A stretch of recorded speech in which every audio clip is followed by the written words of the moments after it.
ನಮಸ್ಕಾರ ಸ್ನೇಹಿತರೆ, ಎಲ್ಲರಿಗೂ ಸ್ವಾಗತ. ಸ್ನೇಹಿತರೆ, ನಾನು ನಿಮ್ಮ ಸಂದೀಪ್ ಗೌಡ.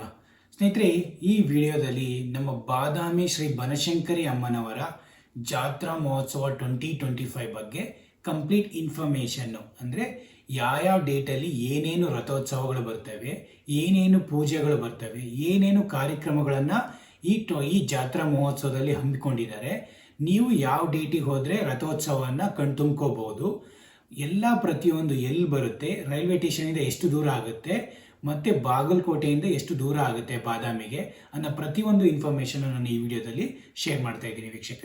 ವೀಕ್ಷಕರೇ, ಬಾದಾಮಿಲಿ ಬನಶಂಕರಿ ಅಮ್ಮ ಟೆಂಪಲ್ ಅನ್ನೋದು one of the famous temple. ವೀಕ್ಷಕರೇ, ನೀವು ನಮ್ಮ ಬೆಂಗಳೂರಲ್ಲಿ ಬನಶಂಕರಿಯಲ್ಲಿರೋ ಬನಶಂಕರಿ ಅಮ್ಮನ ದೇವಸ್ಥಾನ ನೋಡ್ತಾ ಇರ್ತೀರ, ಅಲ್ಲಿ ಹೋಗಿ ನೀವು ಪೂಜೆ ಮಾಡಿಸ್ತಾ ಇರ್ತೀರ.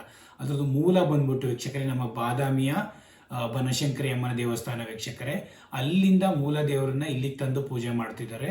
ಹಾಗಾಗಿ ಈ ಶ್ರೀ ಬನಶಂಕರಿ ಅಮ್ಮನವರ ದೇವಸ್ಥಾನ ಜಾತ್ರಾ ಮಹೋತ್ಸವ ತುಂಬಾನೇ ವಿಶೇಷ. ವೀಕ್ಷಕರೇ, ವರ್ಷದಲ್ಲಿ ಇದು ಆಲ್ಮೋಸ್ಟ್ ಒಂದು 10 to 11 ಡೇಸ್ ಇದು ಜಾತ್ರಾ ಮಹೋತ್ಸವ ನಡೆಯುತ್ತೆ. ಈ ಸರಿ ಜಾತ್ರಾ ಮಹೋತ್ಸವ ಬಂದ್ಬಿಟ್ಟು ಡಿಸೆಂಬರ್ 27, 2025 ಟು ಜನವರಿ 7, 2026 ತನಕ ಈ ಜಾತ್ರಾ ಮಹೋತ್ಸವ ನಡೆಯುತ್ತೆ. ವೀಕ್ಷಕರೇ, ಆ ಜಾತ್ರಾ ಮಹೋತ್ಸವದ ಪಾಂಪ್ಲೆಟ್ ಕೂಡ ನಾನು ಇಟ್ಕೊಂಡಿದ್ದೀನಿ. ಎಲ್ಲ ಕಾರ್ಯಕ್ರಮದ ಲಿಸ್ಟ್ ಎಲ್ಲ ನಿಮಗೆ ಪ್ರತಿಯೊಂದು ಲಿಸ್ಟನ್ನು ನಾನು ಇಲ್ಲಿ ಏನೇನಿದೆ ಎಲ್ಲ ಲಿಸ್ಟನ್ನು ಯಾವ ಟೈಮಿಂಗ್ಸಲ್ಲಿ ಏನೇನು ಪೂಜೆಗಳು ಬರುತ್ತೆ ಪ್ರತಿಯೊಂದು ಡೀಟೇಲ್ಸ್ ನಾನು ನಿಮಗೆ ಎಕ್ಸ್ಪ್ಲೈನ್ ಮಾಡ್ತೀನಿ. ವೀಕ್ಷಕರೇ, ನಾನು ಹೇಳ್ದಂಗೆ ಬಾದಾಮಿ, ಐಹೊಳೆ, ಪಟ್ಟದಕಲ್ಲು ಇವೆಲ್ಲ ತುಂಬಾ ಹಿಸ್ಟಾರಿಕಲ್ ಪ್ಲೇಸಸ್ಸು. ವೀಕ್ಷಕರೇ, ನಮ್ಮ ಬಾಗಲಕೋಟೆ ಡಿಸ್ಟಿಕಲ್ಲಿ ಬರುವಂಥ ಈ ಬಾದಾಮಿ ತುಂಬ ಹಿಸ್ಟಾರಿಕಲ್ ಕೂಡ ತುಂಬಾ ಫೇಮಸ್ಸು, ಮತ್ತು ಶ್ರೀ ಬನಶಂಕರಿ ಅಮ್ಮನ ದೇವಸ್ಥಾನದಿಂದ ಇದು ತುಂಬಾ ಫೇಮಸ್ ಆಗಿದೆ. ವೀಕ್ಷಕರೇ, ಹಾಗಾಗಿ ಆ ಜಾತ್ರಾ ಮಹೋತ್ಸವ ತುಂಬಾ ವಿಶೇಷವಾಗಿರೋದ್ರಿಂದ ಅಲ್ಲಿ ಯಾವ ಥರ ಜಾತ್ರಾ ಮಹೋತ್ಸವ ಏನೇನು ಪೂಜೆಗಳು ನಡೀತವೆ,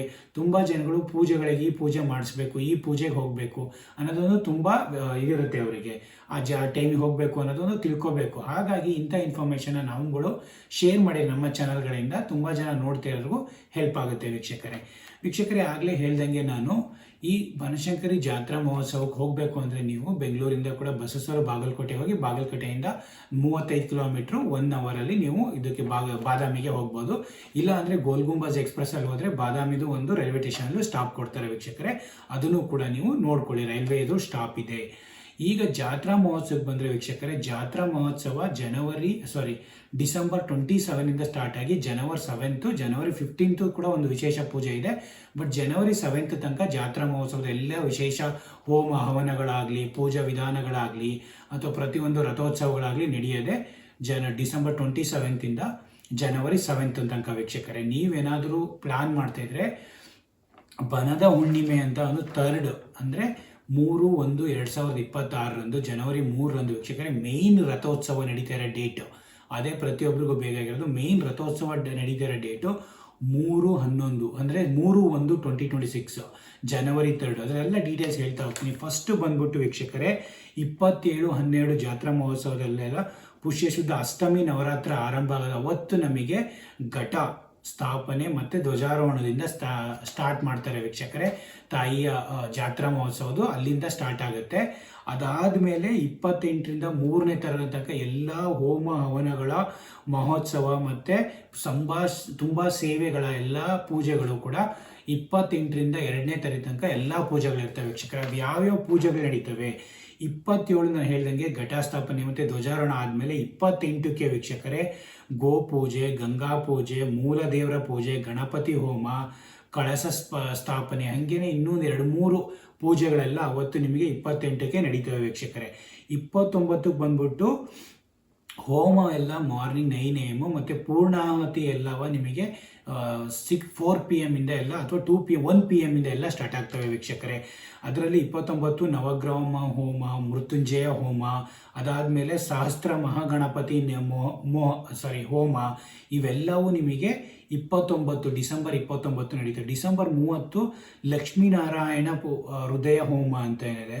ಅದಾದಮೇಲೆ ಮಹಾಸುದರ್ಶನ ಹೋಮ ಅಂತ ಅವೆರಡು ಹೋಮಗಳು, ಲಕ್ಷ್ಮೀನಾರಾಯಣ ಹೋಮ ಮತ್ತು ಮಹಾಸುದರ್ಶನ ಹೋಮವು 30/12 ಅಂದರೆ 30 ಡಿಸೆಂಬರ್ 30 ನಡೀತದೆ. ಡಿಸೆಂಬರ್ 31 ವೀಕ್ಷಕರ ಇದು ವೈಕುಂಠ ಏಕಾದಶಿಯ ದಿನ. ಹಾಗಾಗಿ ಇದು ತುಂಬಾ ವಿಶೇಷವಾಗಿದ್ದು ಇಲ್ಲಿ ದುರ್ಗಾ ಹೋಮ ಮತ್ತು ಮತ್ತು ಅದಾದಮೇಲೆ ಸರಸ್ವತಿ ಹೋಮ, ಅದಾದಮೇಲೆ ನಿಮಗೆ 6:30ಕ್ಕೆ ಶ್ರೀ ದುರ್ಗಾದೇವಿಯ ನಾಮಫಲಕ ಅಂದರೆ ಅವರ ಮೂಲ ದೇವರುಗಳಿಗೆ ಪೂಜೆ ಇರುತ್ತೆ ವೀಕ್ಷಕರೇ, ದುರ್ಗಾದೇವಿಯ. ಅದಾದಮೇಲೆ ದುರ್ಗಾ ಹೋಮ, ಶ್ರೀ ದುರ್ಗಾ ಹೋಮ, ಸರಸ್ವತಿ ಹೋಮ, ಇವೆಲ್ಲ ನಿಮಗೆ 31 ತಾರೀಕು ನಡೀತವೆ ವೀಕ್ಷಕರೇ. ಅದಾದಮೇಲೆ ಬಂದ್ಬಿಟ್ಟು 1/1 ಹೊಸ ವರ್ಷದ 26ನೇ ದಿನ, ಹೊಸ ವರ್ಷದ ಫಸ್ಟ್ನೇ ದಿನ ವೀಕ್ಷಕರೇ. ಅದರಲ್ಲಿ ಬಂದ್ಬಿಟ್ಟು ನಿಮಗೆ 5 PM ರುದ್ರ ಹೋಮ ಅಂತ ಮಾಡ್ತಾರೆ. ಅದಾದಮೇಲೆ ನಿಮಗೆ ಪರ್ವತ ಮಲ್ಲಿಕಾರ್ಜುನ ಸ್ವಾಮಿಗೆ ಬಿಲ್ಲಾರ್ಪಣೆ ಅಂತನೋ ಇದೆ. ಓಕೆ, ಅದು ಪರ್ವತ ಮಲ್ಲಿಕಾರ್ಜುನ ಸ್ವಾಮಿಗೆ ಅರ್ಪಣೆ ಅದೊಂದಿದೆ. ಮತ್ತು ರುದ್ರ ಹೋಮನು ನಿಮಗೆ 5 PM ಮಾಡ್ತಾರೆ ವೀಕ್ಷಕರೇ. 1/1. 2ನೇ ತಾರೀಕು ಬಂದ್ಬಿಟ್ಟು ನಿಮಗೆ ನವಚಂಡಿಕಾ ಹೋಮ 2ನೇ ತಾರೀಕು. ಅದಾದಮೇಲೆ ನಿಮಗೆ ಮೂಲ ದೇವರ ಸನ್ನಿಧಿಯಲ್ಲಿ ವಿಶೇಷ ಪಲ್ಯದ ಪೂಜೆ ವೀಕ್ಷಕರೇ. ಇದೊಂದು ವಿಶೇಷತೆ ಇದೆ ಇಲ್ಲಿ, ಪಲ್ಯದ ಪೂಜೆ ಮತ್ತು ವೆಜಿಟೇಬಲ್ ಇದ್ರದ್ದು ಪೂಜೆ ಅಂತ ಒಂದು ಮಾಡ್ತಾರಂತೆ ವೀಕ್ಷಕರೇ. ಅದು ನಿಮಗೆ 2/1 ಜನವರಿ 2ನೇ ತಾರೀಕು ನಿಮಗೆ ವಿಶೇಷ ಮೂಲದೇವರ ಸನ್ನಿಧಿಯಲ್ಲಿ, ತಾಯಿಯ ಬನಶಂಕರಿ ಮೂಲದೇವರ ಸನ್ನಿಧಿಯಲ್ಲಿ ವಿಶೇಷವಾಗಿ ಪಲ್ಯದ ಪೂಜೆ ಅಂತ ಮಾಡ್ತಾರಂತೆ ವೀಕ್ಷಕರೇ. ಅದಾದಮೇಲೆ ಬರೋದೇ ವಿಶೇಷ ದಿನ 3/1 ಜನವರಿ 3ನೇ ತಾರೀಕು ಬನದ ಹುಣ್ಣಿಮೆ ಅಂತ. ಅವತ್ತು ಆ ಬನದ ಹುಣ್ಣಿಮೆ ದಿನ ಎಲ್ಲ ರಥೋತ್ಸವಗಳು ಸ್ಟಾರ್ಟಿಂಗಿನ ನಾರ್ಮಲ್ ರಥಾರೋಹಣ ಅದು ಸ್ಟಾರ್ಟ್ ಆಗೋದು 1:10 PM ಇಂದ 1:40 PM ತನಕ ಒಂದು ಸ್ಮಾಲ್ ರಥ ಮಹೋತ್ಸವ ಇರುತ್ತೆ. ಅದಾದಮೇಲೆ ಮೇನ್ ರಥೋತ್ಸವ ಬಂದ್ಬಿಟ್ಟು ವೀಕ್ಷಕರೇ 4 PM ರಥೋತ್ಸವದ್ದು ಮೇನ್ ರಥೋತ್ಸವ 4 PM ಒಂದು. 4:30 ವೀಕ್ಷಕರೇ ಅಮ್ಮನವರಿಗೆ ಧೂಳೋತ್ಸವ. ಮೇನ್ ರಥೋತ್ಸವ ಬಂದ್ಬಿಟ್ಟು ಒಂದು ರಥೋತ್ಸವ 1:10 PM ಇಂದ 1:40 PM ಒಂದು, ಇನ್ನೊಂದು 4 PM ಇನ್ನೊಂದು 4:30 ಅಮ್ಮನವರಿಗೆ ಶ್ರೀ ಬನಶಂಕರಿ ತಾಯಿ ಅಮ್ಮನವರಿಗೆ ಧೂಳೋತ್ಸವ ಅಂತ ಒಂದು ಮಾಡ್ತಾರಂತೆ ವೀಕ್ಷಕರೇ. ಅವತ್ತು ನೀವು ಮಿಸ್ ಮಾಡ್ದಲೆ 2nd 3rd ಮಿಸ್ ಮಾಡ್ದಲೆ ಜಾತ್ರಾ ಮಹೋತ್ಸವಕ್ಕೆ ಹೋಗಿ ವೀಕ್ಷಕರೇ. ಯಾವತ್ತು ನಿಮಗೆ ಬನದ ಹುಣ್ಣಿಮೆ ಅಂತ ಮೇನ್ ರಥೋತ್ಸವ ಬಂದ್ಬಿಟ್ಟು 1 PM ಆದಮೇಲೆ ಎಲ್ಲರೂ ಅಲ್ಲಿ ಸೇರೋದು, ತುಂಬ ಜನ ಸೇರೋದು. ಹಾಗಾಗಿ ಅದು ವಿಶೇಷ ಟೈಮಿಂಗು 1 PM to 1:45 ಮತ್ತು ಅದಾದಮೇಲೆ 4 PM 4:30 ಅವೆಲ್ಲ ತುಂಬಾ ಚೆನ್ನಾಗಿರುತ್ತೆ ರಥೋತ್ಸವ. ಪ್ಲೀಸ್ ಎಲ್ಲರೂ ಪಾಲ್ಗೊಳ್ಳಿ ಆ ರಥೋತ್ಸವದಲ್ಲಿ. ಅದಾದಮೇಲೆ ವೀಕ್ಷಕರೇ 4, 5, 6, 7ನೇ ತಾರೀಕು ಅಲ್ಲೂ ಕೂಡ ತುಂಬಾ ವಿಶೇಷಗಳ ಪೂಜೆಗಳಿದ್ದಾವೆ ವೀಕ್ಷಕರೇ. ಮತ್ತು ಅಲ್ಲಿ 401 ಶಾಕಾಂಬರಿ ದೇವಿಗೆ ಮತ್ತು ಮುತ್ತಿನ ಪಲ್ಲಕ್ಕಿಲಿ ಪೂಜೆ ವೀಕ್ಷಕರೇ. ಶಾಕಾಂಬರಿ ದೇವಿಗೆ ಪಲ್ಲಕ್ಕಿ ಪೂಜೆ ಇರುತ್ತೆ ಶಾಕಾಂಬರಿ ದೇವಿಗೆ. ಅದಾದಮೇಲೆ ನಿಮಗೆ ಲಲಿತ ಸಹಸ್ರನಾಮ ಹೋಮ, ಅದಾದಮೇಲೆ 7 PM ಶಾಕಾಂಬರಿ ದೇವಿಗೆ ಹೋಮ. ಇದೆಲ್ಲವೂ ನಿಮಗೆ 4ನೇ ತಾರೀಕು ನಡೀತವೆ ವೀಕ್ಷಕರೇ. 5ನೇ ತಾರೀಕು ಬಂದ್ಬಿಟ್ಟು ಶಾಕಾಂಬರಿ ದೇವಿಗೆ ಸಹಸ್ರನಾಮ ಹೋಮ. ಅದಾದಮೇಲೆ 4 PM ಮತ್ತೆ ಏನೋ ವಸಂತೋತ್ಸವ ಅಂತೇನೋ 4 PM ಇನ್ನೊಂದು ನಡೆಯುತ್ತೆ ವೀಕ್ಷಕರೇ 5ಗೆ. ಅದಾದಮೇಲೆ 6th ಬಂದ್ಬಿಟ್ಟು 6th ಜನವರಿ ನಿಮಗೆ ಗಿರಿಜಾ ಶಂಕರ ಕಲ್ಯಾಣೋತ್ಸವ. ಅದು ನಿಮಗೆ 10 AM ಇಂದ ಸ್ಟಾರ್ಟ್ ಆಗುತ್ತೆ ವೀಕ್ಷಕರೇ, ಗಿರಿಜಾ ಶಂಕರ ಕಲ್ಯಾಣೋತ್ಸವ ಅಂತ. ಮತ್ತು ಇನ್ನೊಂದು ರಾಜಬೀದಿ ಉತ್ಸವನೂ ಕೂಡ ನಿಮಗೆ 6th ಜನವರಿ 6th ರಾಜಬೀದಿ ಉತ್ಸವನೂ ಕೂಡ ನಡೆಯುತ್ತೆ ವೀಕ್ಷಕರೇ. ಅದಾದಮೇಲೆ ನಿಮಗೆ 7th ಇದು ಎಲ್ಲ ಜಾತ್ರಾ ಮಹೋತ್ಸವದ ವಿಶೇಷ ಪೂಜೆ ಅಂದರೆ ರುದ್ರಾಭಿಷೇಕ 8:30 AM ಸ್ಟಾರ್ಟ್ ಆಗುತ್ತೆ. ಮತ್ತು ತಾಯಿಗೆ ಶ್ರೀ ಬಾದಾಮಿ ಬನಶಂಕರಿ ತಾಯಿ ಅಮ್ಮನವರಿಗೆ ರುದ್ರ ಮಹಾಭಿಷೇಕ ಸ್ಟಾರ್ಟ್ ಆಗೋದು ವೀಕ್ಷಕರೇ ಜನವರಿ 7th. ಆ ಮಹಾಭಿಷೇಕದೊಂದಿಗೆ ಆ ವರ್ಷದ ಜಾತ್ರಾ ಮಹೋತ್ಸವವನ್ನು ಮುಗಿಸ್ತಾರೆ ವೀಕ್ಷಕರೇ. ಹಾಗಾಗಿ ನೀವು ಯಾರೇ ಪಾಲ್ಗೊಳ್ಬೇಕು ಅಂತಿದ್ರು ತುಂಬ ಹೋಮ ಹವನಗಳು, ಪೂಜೆಗಳು, ವಿಶೇಷ ಪೂಜೆಗಳು, ಎಲ್ಲ ಪೂಜೆಗಳು ತುಂಬ ವಿಶೇಷವಾಗಿ ಈ ಬನಶಂಕರಿ ಅಮ್ಮನ ದೇವಿ ದೇವಸ್ಥಾನದಲ್ಲಿ ಬಾದಾಮಿಲಿ ನಡೀತವೆ ವೀಕ್ಷಕರೇ.